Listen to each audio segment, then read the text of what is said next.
Hello everyone, my name is Xiaozhang from Chongqing University. Today, I will introduce our work from individual computation to allied optimization, remodeling privacy-preserving neural inference with function input tuning. This work is co-authored with Tao Shang from Chongqing University, Chunso Xin from Old Dominion University, and Hongyi Wu from University of Arizona. First of all, let me introduce some background of our work. Machine learning as a service is a cloud-based model that provides users with access to data intelligence. For example, the doctor in a local clinic can submit the medical record to a central hospital that has a well-trained neural model. And finally, the doctor can get the diagnostic result to assist the medical treatment. During such process, ensuring data privacy for the input data, model parameters, and the output is not only a desired objective for involved parties, but can also be legally mandated, such as HIPAA regulation. So, privacy-preserving machine learning as a service aims to protect such data privacy by carefully integrating crypto primitives. Among state-of-the-art privacy-preserving machine learning as a service, solutions with hybrid primitives are preferred to tackle linearity and nonlinearity in neural models. For example, as for the nonlinear function such as ReLU, the OT-based most significant bits and multiplexing are utilized to get the output shares of nonlinear function. As for the linear function, such as the convolution, the homomorphic encryption is widely adopted, and the HE addition, HE multiplication, HE extraction, and HE rotation are intensively involved to get the output shares of the linear function. We observe that the current computation logic revolves around the concept of individual computation of each function. It renders certain causally operations indispensable. For example, the multiplexing is needed in OT-based computation to obtain the shares of nonlinear ReLU, and the HE rotation or HE extraction is needed in HE-based computation to derive shares of linear convolution. So, we are motivated to think about the possibility of joint nonlinear and linear computation, where some operations can be efficiently removed. Under such guidance, we propose the joint computation to efficiently eliminate redundancy. And there are mainly 2 points. The first one is we remove multiplexing by feeding most significant bits to next computation directly. And second, we remove HE rotation and extraction by unmasked plaintext computation. In order to make our joint optimization really work, we further look at the formula of ReLU convolution function. The convolution is done between the kernel K at the server and the ReLU output. And the ReLU is a multiplication between the derivative of ReLU and the input X. Note that the derivative of ReLU is computed as the XOR of Boolean shares at the client and the server. So we first do a Boolean to arithmetic conversion to transform equation 1 into equation 2. Then we bring in the shares of the input X and expand and merge the terms, and we finally get the equation 3. No surprise here, but we further look at some properties of the terms and find some interesting results. Specifically, the kernel K is at the server side, and this combined term is addition of 3 terms. The first one is computed at the client, and the second one is a multiplication between the terms computed at the client and the single term from the server. And the third term is a multiplication between the term that is calculated by the server and the single term from the client.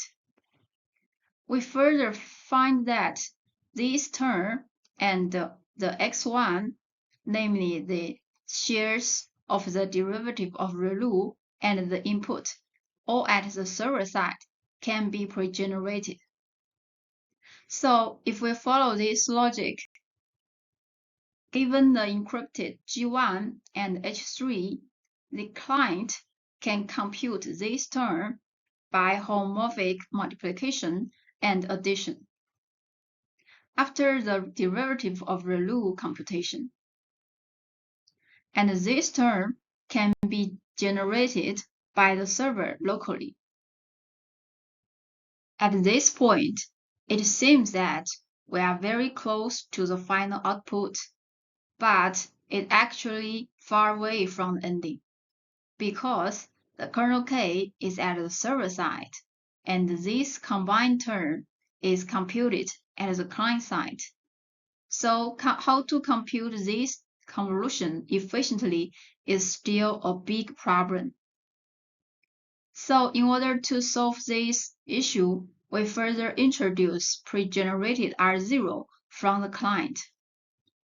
Specifically, given the encrypted G1 and the encrypted H3 at the client side, it first computes this term by HE multiplication and addition. Then it is sent to the server. After receiving this encrypted term, the server just decrypts it and computes the convolution in plaintext.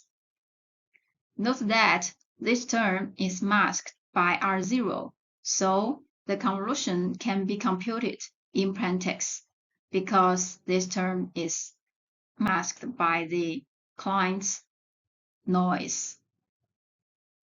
So if we further denote this combined term as H5, we can finally decompose the ReLU convolution function into three terms. The first one involves the kernel K at the server and the data-dependent H5 that is computed at the client side. The second term involves the local plaintext that can be computed by the server locally. And the third term involves the kernel K at the server and the random noise at the client. We further find that the first one is data dependent, and the rest two functions are independent from the input.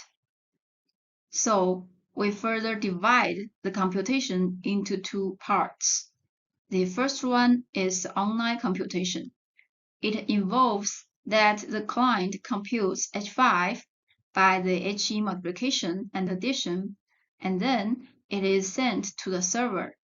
The server further decrypts it and gets the convolution by just the plaintext computation.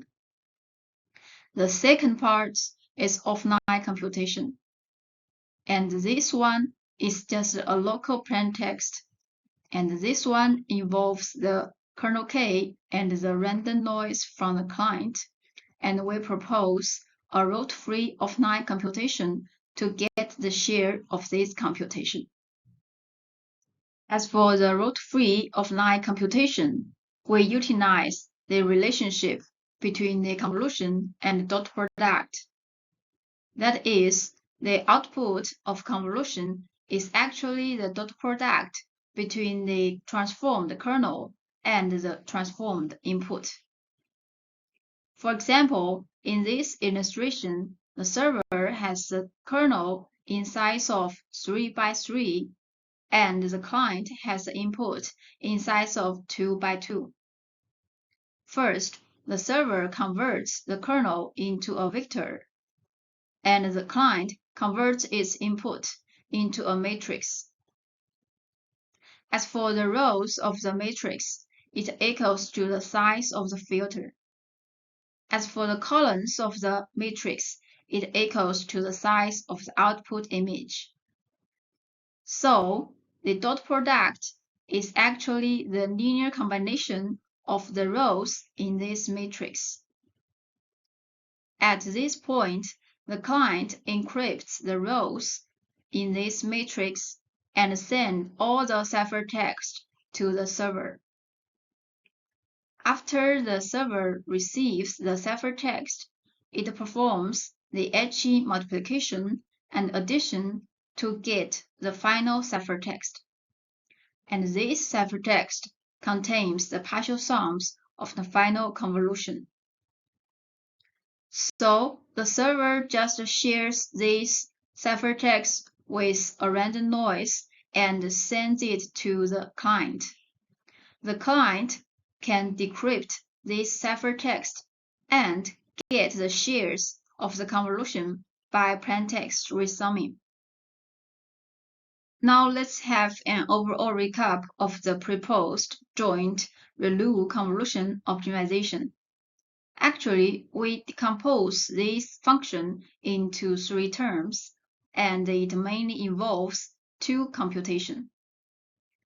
As for the online computation, it is data dependent, and the main 2 steps is the client computes H5 by tight HE multiplication and addition, and then it is sent to the server.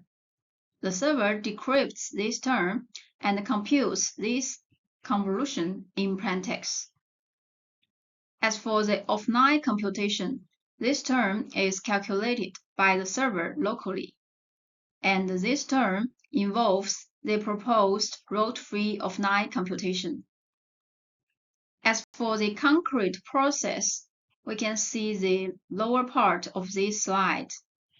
At the offline computation, the server encrypts G1 and H3 and sends it to the client. And the client and the server also involve in the sharing of the kernel K and the R0. So, in order to do that, the client first encrypts this transformed R0, and the server performs the rote-free computation between the kernel K and the encrypted R0. And then it masks the result with the noise and sends it to the client.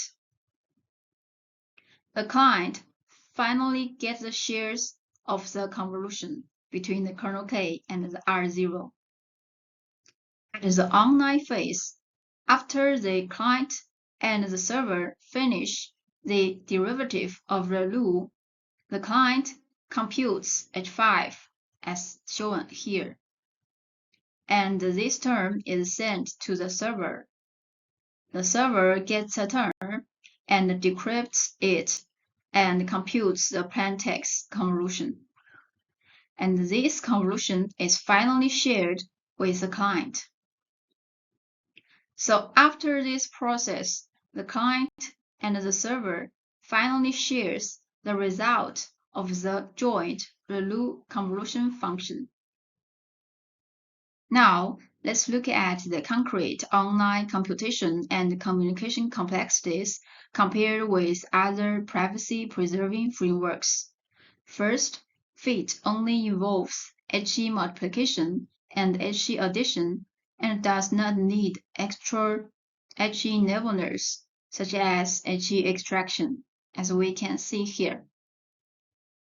Second, the computation complexities of HE multiplication and addition is independent of filter sizes, FH and CO, while other frameworks either involves CO, FH simultaneously or the CO, as we can see here.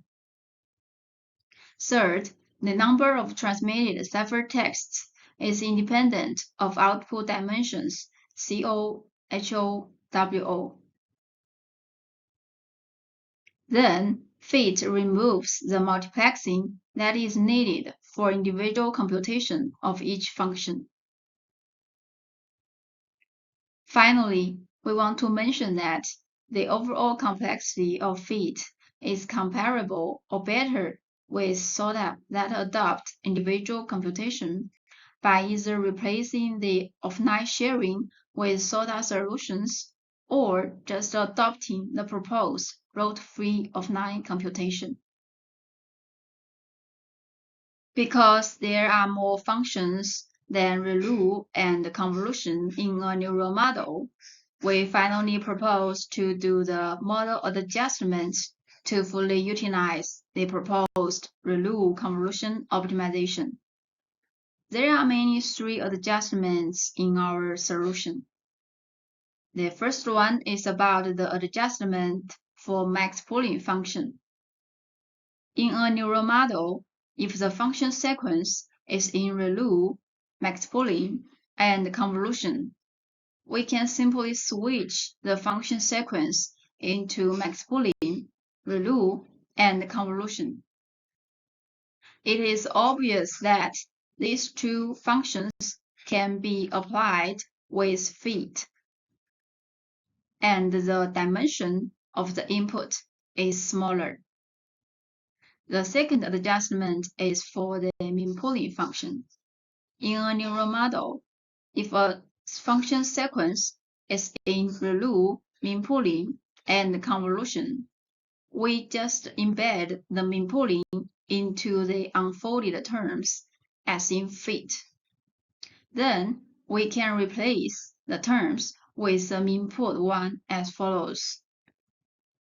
As for the H5, we can first do the summing over plain text H5 at the server, and then merge the averaging with the K at the server. Then this convolution can be done with a new kernel and a sound H5. The similar manner is applied to the H4 and R0. Finally, as for the adjustment for batch normalization, in a neural model, if the function sequence is in ReLU, convolution, batch normalization, we can merge the batch normalization into the convolution, and a new convolution is formed, and we can just apply fit with this new combination. As for the overall performance of fit with model adjustments, it mainly involves the running time efficiency as well as the communication cost. As for the running time efficiency, we can see that fit can achieve more than 10 times in various datasets and models. As for the communication cost, we can see that fit performs better in datasets with large size, such as ImageNet. We also notice that fit need more communication than CryptoFlow2 in VGG networks. That is because the VGG networks have many max pooling functions, and the shares of the max pooling function cannot be pre-generated. So it will require us to remove the offline computation, and all the computation should be done in the online phase. At such case, the communication increases as we put the offline communication into the online phase. And more analysis can be found in the paper. That is a presentation of our work, and thanks for listening.